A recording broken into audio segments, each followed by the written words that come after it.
Greg Best, thank you for coming in. Suspended councillor, Greg Best, is your official title.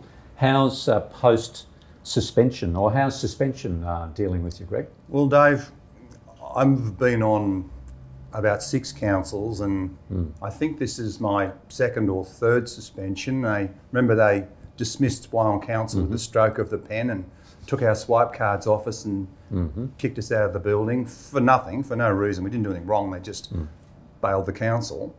And after 20 years, you know, you'd like a cup of tea and a goodbye, but you didn't even get that. I mean, no one in the business community be treated like that. And now we've got this, and now we've got, you know, a few councillor heads on pikes out the front of council to appease the community, when in actual fact, you know, there's quite a litany of partnership that's still inside the building that I think, when it all washes out after the commissioner comes to the party, I think there'll be some further heads rolling. You've put in submissions to the public inquiry. Absolutely. You've obviously had 20 plus years of experience and your views on what's happened. What's a general wrap of what you've done? What have you enlightened the Commission with generally? Well, look, first of all, on the 14th of September 2020, I wrote to the Minister calling for this very commission to occur. I blew the whistle, and I'm proud of that, and I don't back away from it. The Minister wrote back to me, and I think there's a confidential document floating around here saying some interesting things I'll share later. But where to from here with the Commissioner? I did make a number of recommendations. I did highlight that on repeated occasions, and it's all on the council podcast, and I say thank goodness for the podcast, because everyone can see in full, you know, technicolor lights the incompetence that people wasted public money with.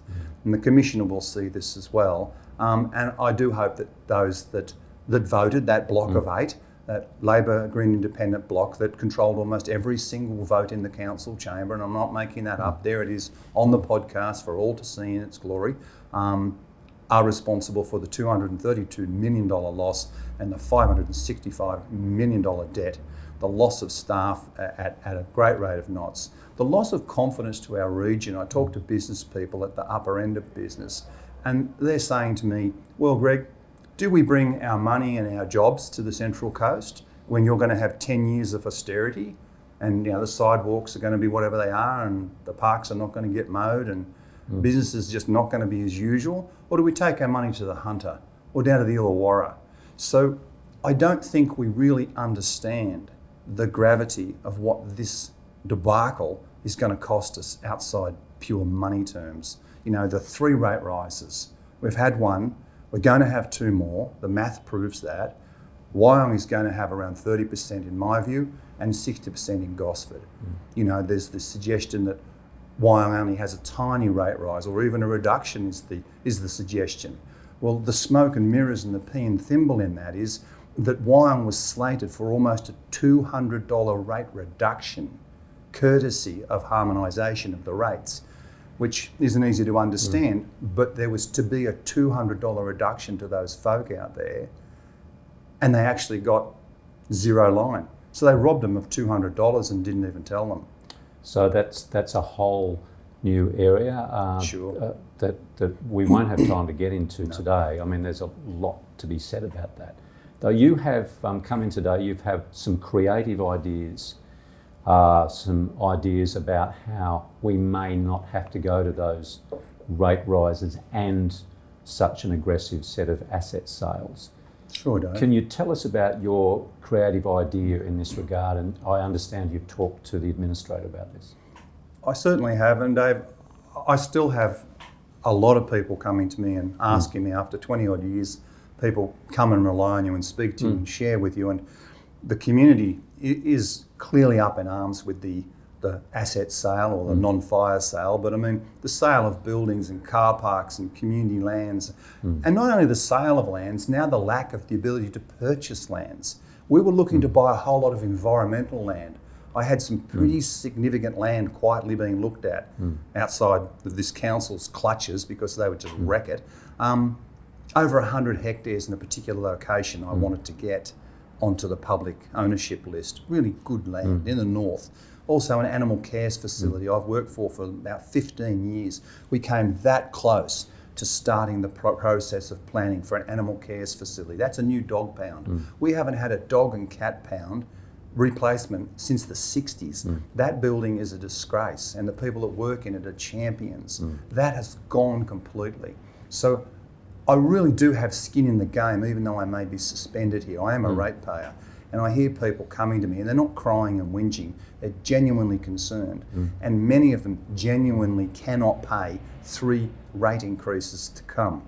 We can't sell off the farm. The parcels of land have been so hard fought and won by the community on so many levels, and these guys are coming in, the administrators, with their financial coffin, and they're going to bury us. Well, I've been thinking long and hard around this. I've sat on that many boards and organisations that have given me some knowledge and understanding, and this is going to take a while to unpack, but don't take it from me. I think we need to have a conversation about this. Council has owned by the ratepayers 2 mega assets. One is the Water Authority, of which I've sat on the board of for many years, and the other, a more little known mega asset, which is quite innocuous and hidden away, is the Buttonderry Waste Facility. And for those down south who go, Buttonderry, where's that? It's just north of the Toukley exit on the freeway. It's possibly the largest landfill publicly owned by a council in the country. It is a massive landfill. It's a legacy landfill of Wyong Council. I sat on the waste board for more than a decade, appointed by the then minister, so I understand the machinations of this machine and the potential for us to unlock some of the asset value in that. You could consider going to the market with looking at a JV lease position on it. This is a joint venture you're talking about? on this waste facility. So you're not talking about sale? Are you talking about sale? I'm not talking about sale. I'm talking about leasing the asset, because the industry's not interested in the land. They're interested in what they can do with the land. And to be able to keep the land later, we can put it to other purposes and re-veg. I understand and Buttonderry's expanded over time, and now it owns, or it's within a parcels of land that can expand considerably. It is, and to get approvals for these are not easy. As I say, it's one of the largest landfills in the country, owned by a council. Wyong Council did most of this legwork back in the days. You know, Gosford basically ran out of landfill space. And I think that drove a bit of the amalgamation. It solved the Central Coast waste problem to some extent. But what we've got here, from reports from staff when I was on the waste board, this asset, in industry terms, is worth in excess of $2 billion. Now, $2 billion is $2,000 million. Yeah, with a B in front of it, right? Now, that's an extraordinary amount of money. Now, why it gets to that is because it's got arguably a 40-year life in that facility. Now, depending on how you fill it, it could be 30, it could be 50, but we're saying around 40. The waste industry, only just recently, the Bingo Waste Company, along with, I think, Cleanaway, tried to buy some assets off SUSA, which is an international, multinational. They bought 2 small landfills, nothing the size of this, and 5 transfer stations for $501 million only last month. The point is, there are billions of dollars in the waste stream, particularly the commercial waste stream. So tell me about this, because first my understanding is that Buttonderry is primarily for the ratepayers and for our rubbish and so on, together with Woy Tip, which has a lesser capacity, just about filled up. So you're talking now about the waste outside the council's usage. You're talking about commercial waste on the doorstep of Sydney. We all know it's a very big thing. Is this what you're talking about? Yes, you've got government spending billions and billions of dollars, and they're doing all these developments. There's a lot of spoil that comes out of the ground, tunnels, you name it. That's got to go somewhere. And it's extremely lucrative to capture that waste. As you can see, you've got people like Viola International. You've got Cleanaway. I mean, these are multi-billion-dollar companies that you could look at JV, joint venturing with, or leasing with. Now, this is thinking outside the square. This is trying to think differently. So your idea here is this mega asset, as you call it, could in fact prevent, could improve the accounts of Central Coast Council to such a degree that we wouldn't need these rate rises and asset sales. Is that what you're saying? This is a total game changer if we have the conversation. Look, before my friends in politics come after me yet again, like they did when I called out the debt, like they did when I called out the wages blowouts, like they did when the art house for $200 million in Gosford was trying to be blown up and spent. They came at me when I flagged the red flag on those. Don't come after me this time. Just have the conversation.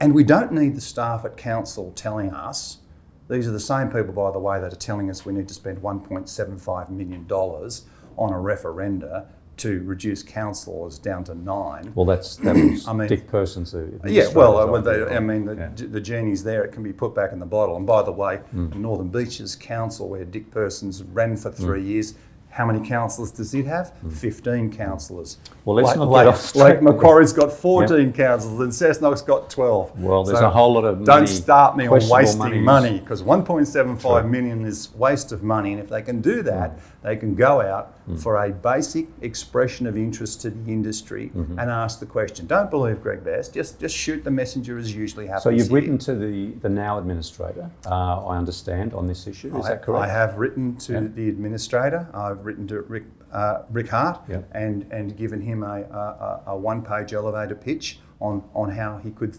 consider thinking outside the square.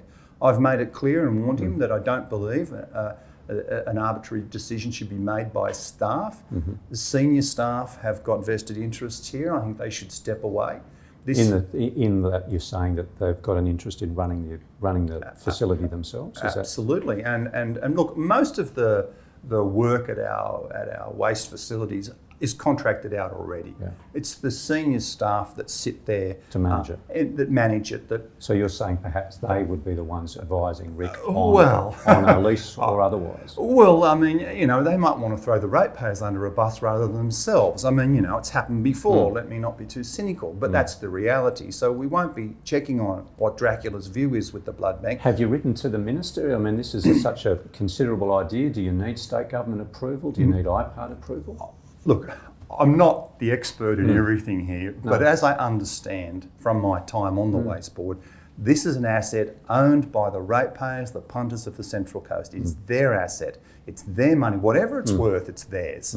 The government, I believe, cannot and does not have a say as to whether we wish to lease it, divest in it, share it, whatever. It's our asset. It was put there by the ratepayers of the then Wyong, and it's owned by the ratepayers of the Central Coast. So as I say, if this thinking outside the square is going to have any oxygen, and don't forget, there's a choice point here. We're in a fork in the road right now. This is the day we have a choice.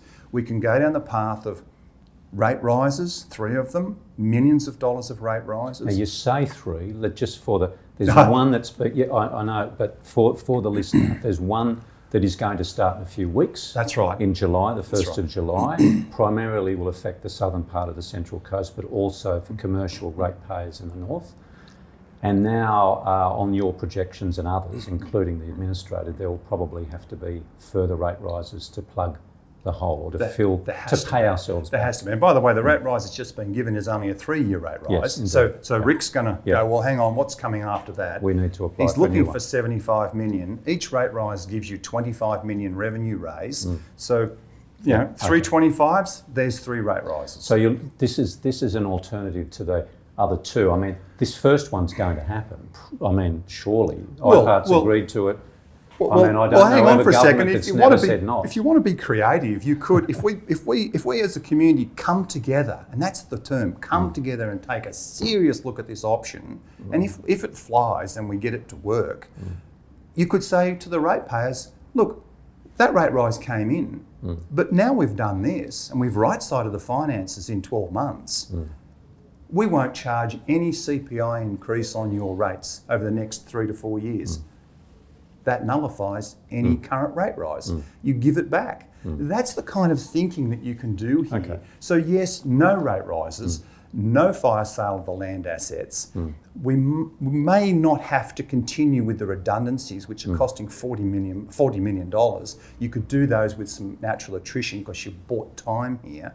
But you could possibly go into an arrangement where you're going to pick up $200 or $300 million up front with a $20, $30, $50 million a year payment over the life of the facility. Why hasn't anybody thought of this before? Oh, I don't know. No, seriously. I mean, this, when you have a look at a series of asset bases, and we've got a whole series of assets slated for sale, some of which have been taken off because of community pressure. As to said, both Rick and Dick have taken some of the assets off. Why haven't these big assets been looked at? We've asked the question previously about the water. Why has this one not been considered? I don't think it's on the radar. I mean, how many of your listeners really understand the Buttonderry waste facility? They just see it as a garbage tip you run a box trailer into and dump your stuff and go away and go back 6 months later with the next one. That's as much as you think about the waste facility. But waste in Australia in the modern era of recycling and management and reduction and all those certainly things, around Sydney. This is an extraordinary commercial opportunity, which is a bit of a sleeper in there. Now, I know that there are going to be those that will come back and go, "Oh, Bestie, for these reasons, it isn't going to fly. You're out of order. It's not going to work." Okay, you're entitled to your opinion. I tell those people. By the way, these are the people that opposed the current rate rise. And Dick Person said, "Well, thank you, state and federal members, for your wisdom of opposing the rate rise. Have you got any other But have you got any ideas?" And they all sat there and go, "Oh, not this week." So they opposed it and didn't. It's a bit like saying I opposed the Titanic sinking while standing on the deck. Well, thank you for your contribution. We're gonna get wet. So this is the same. So don't believe me. Go to the market with an in principle. What does the market and industry think if this facility was to become available? Would you, one, be interested? And two, what would an indicative value over the projected life of the facility be? Let's not have some bureaucrat with a vested interest push it back at us. Let's not have an administrator just going, "Well, no." And I think a great idea to go and spend $1.5 million on a referenda. That's what I can offer up to the world. I mean, that's the kind of thinking that we're getting here. We got to think out of the square. We've got to think differently. And if they want to pile this idea back at us and go, "Oh, Bestie, you're wrong again," then fine. Would you be interested? I mean, this to someone like myself, this seems to be a logical thing to investigate. Well, anyone, I think, would say that. However, because we don't have a council at the moment, there's really no platform for these discussions to happen outside what you're doing now. Well, that's why I wrote this letter to Mr. Hart a month ago, and I met with Mr. Farmer, and admittedly to Mr. Farmer, to his credit, he'd only been there for 48 hours. Sure. And I said, "Dave, I've got to give you an elevator pitch. I'm not going to bump into you a lot here. I'm a former councillor, but while I've got you, I want to tell you there's two assets. And the one that really you can change everything with is the waste one." I made it real clear. So they're aware of the situation. But he's so buried in everything else. Well, it's a big job at the moment, I would imagine. It's massive. And look, I think both Rick and David are well placed to manage and take this forward. I've got a fair bit of confidence that we've got a good management team at the helm at this point. Do you think that the state government, I mean the most important, I mean really partner in this whole thing, do you think that they would be friendly to this idea? I have thought long about that. It managed well, managed professionally, and partnered properly with the waste industry. It's got the potential to correct everything, I believe, within 12 months. Would this be the first, to your knowledge, would this surely be the first way of doing this for councils across New South Wales? Are there any other examples of this? Well, there's happening? never been a bigger financial collapse in local government history in the nation. So we're dealing with completely unprecedented, uncharted waters situation. And I just don't believe the community I've served, and I've done my darndest to do the best I can for them until this incompetent bunch came along and wrecked the joint.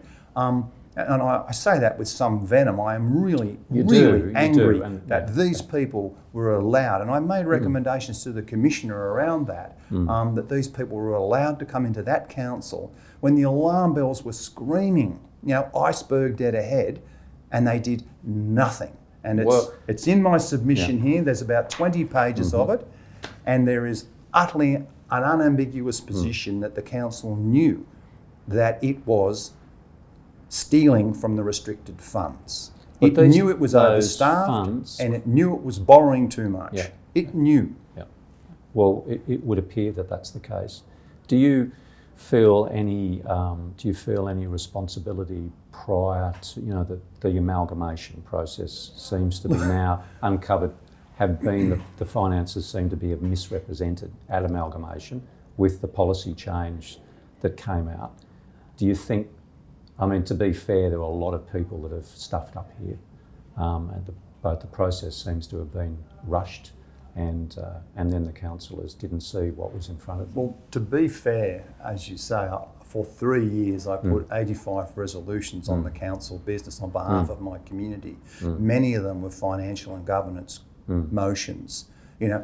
Council to avoid dismissal, council to do an internal mystery shop on its service delivery, to understand its services, voted down. Council to look at its staff and wages, voted down. Council to get quarterly reports on the amalgamation, its process and its performance, voted down. Well, that would have been very useful. So if anybody's feeling a little wounded here, let me line up, please, because for 3 years I've done the hair loss thing like yourself, Dave, and these people just refuse to listen. But I feel a bit more comfort that this idea is sitting there and that it may possibly get a good hearing because it won't have to go through the 8-pack incompetent filter that destroyed this place. So if they were still sitting there and I put this idea on the table, it wouldn't see the light of day. Are you certain of that? The thing that comes to mind is now that we don't have a council. Thank God. And you say that, but at the same time, not that council. Well, true, but they were elected, and now we don't have a platform to pursue things like this. We do have a platform. It's called the community, and this is what this is about today: informing and enlightening the community. The public are not stupid out there. But don't we need the administrator now to? Well, the administrator's caved in on a number of things. You even said to me before this interview, he's flipped on a few of the land sales. Think he might boys and girls, it's not light and day. It's pretty simple stuff.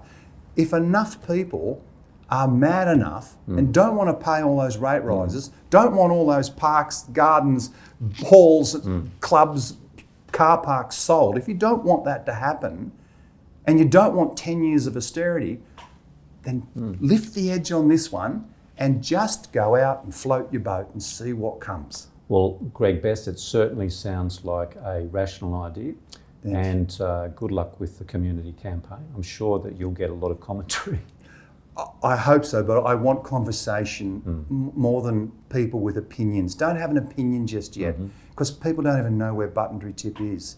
Just have an open mind right now and look at this, because you and I both know, as we discussed earlier, there are billions of dollars in the waste stream. And if it's sensibly commercialised, protecting our red bin, protecting our ratepayers' interests, we can have it. We can have our cake and we can eat it too here if we're smart about this. Or if we go at each other like we often do, we'll just be consigned to selling off the farm and 10 years of the lawn hasn't been mowed. Well, let's see how that works. We'll certainly put that to the administrator. And as I said, I wish you luck with the community campaign. I go back to it before you shut. The administrator, whilst he is sitting there, this really is so important and so central that it really should have an independent analysis done in it. And the brief on that analysis should not be done by the council. It should be done by a collegiate of somebody. I mean, even IPAR could step in and provide some assistance in a neutrality position, because the council staff are going to have a position on this. I mean, you said, why haven't they thought of it? Well, maybe they have and they don't want to. Okay. Maybe us under the bus is better than them, because this will unpack some some senior department heads. It's going to unpack it's not going to be everyone's Christmas list here. Okay. Well, let's see how it flies. Thank you very much for Dave. coming in. Thanks for your time. Thank you.